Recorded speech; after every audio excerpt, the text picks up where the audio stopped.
So what about make some cool, healthy dessert? So we can add some corn milk or soy milk. If you're a vegetarian, you can take normal milk, whatever. And we'll use bananas. So basically it's almost frost, but not yet. If you put it overnight in the fridge, just cut it on small pieces, frost much quicker. It will be ice cream, but in our case it's not frost yet, but almost.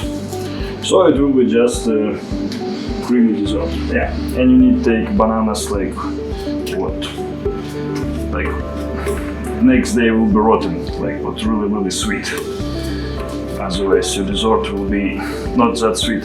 And from small portion it will be like really low calories. So perfect solution. You're eating sweets and you want a low calories. Amazing, isn't it? So if you make ice cream, let's say, it will be not more than 200 calories per big portion. And additionally we can add, I don't know, can add a little bit of berries, just make more fancy taste.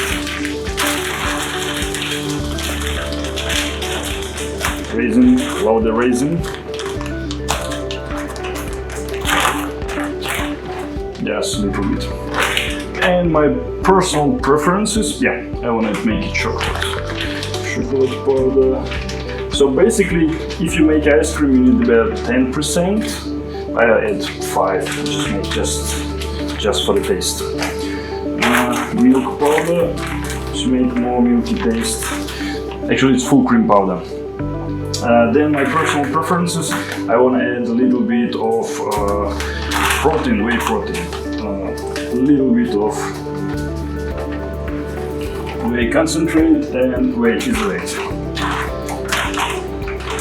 Today I didn't eat much protein, so we'll compensate lack of it. That's it. Super quick and easy. So it's ready. Let's check it out. Okay, 3 minutes and it's done. So it's not like a smoothie, probably we need a spoon for eat it. It's cold but not like an ice cream, but still quite cool dessert. So if you frost it, will be proper ice cream, otherwise will be kind of healthy stuff.